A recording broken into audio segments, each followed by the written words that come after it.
Pinpoint Weather on NBC5 News is brought to you by the Cow Creek Umpqua Tribe.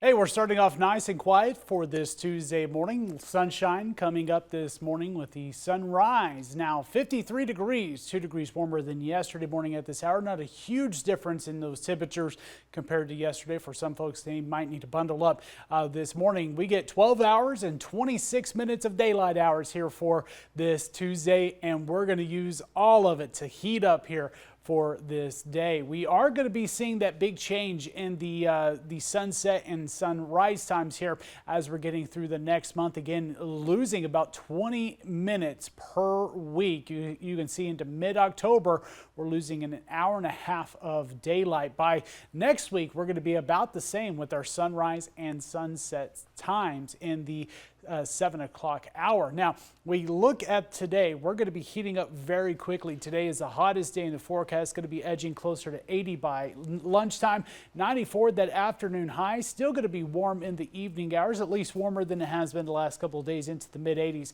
by that 8 p.m. hour. And it's really the valleys that are in the heat of things. We're into those lower to mid 90s versus the 80s out in our eastern counties, and still around 70 degrees for much of the coastline. Again, plenty of sunshine expected for the area here today. We are going to gradually drop off in those high temperatures, getting a little bit closer, but staying slightly above the seasonal average for this time of year as we're getting into the end of this week. Mostly sunny conditions to continue. We'll actually see an uptick in some cloud cover later this week, but not too much. And we will see that potential of maybe some rain returning as we're getting into Friday and Saturday.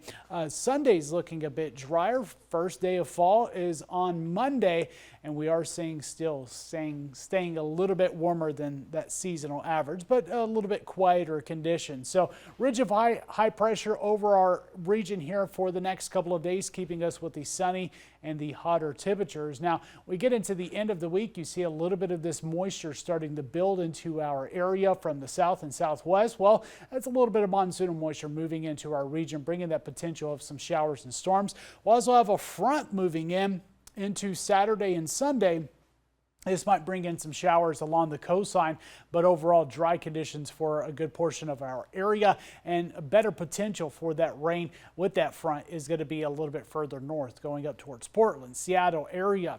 Now we're getting into next week's outlook, and it's looking a little bit nicer, returning not only to closer to seasonal temperatures, but also a better potential of rain in the forecast. A couple of systems to move in to bring in some wetter conditions. Now, this is something, of course, long term, something to watch out for, because this is some good news, especially for the ongoing fires we have across our region, not only just within our area, but again, any signs of moisture is good news to help those firefighters out. Next 5 days, a better potential of rain is going to be further south and east, and that doesn't look to be all that great either, but there are some signs of rain in the forecast, just not here the next couple of days. We'll see that building in again Friday and Saturday. Showers going to be most common, but can't rule out some embedded storms with this activity. In terms of temperatures, we're dropping in the highs. Again, today's the hottest day, but it's going to take a gradual, it's going to lead us gradually into some upper 80s, returning in the forecast by the end of this week. Morning lows staying into the mid 50s. Now, we get into our eastern counties. Highs will stay in the mid 80s through Thursday, dropping then into the 70s with that slight chance of rain and storms into Saturday, and a bit breezy as well. And don't forget, fall equinox is upon us into the start of next week. Showers and even some embedded storms can't be ruled out into Saturday and Sunday for Northern California, and they will drop off out of the around upper 80s to low 90s into the lower 80s by the weekend. And the coastline pretty dry through the rest of this week, mostly sunny. Some fog will be possible, as well as some stronger wind speeds Wednesday and Thursday, and then we get into that slight chance of showers into this weekend.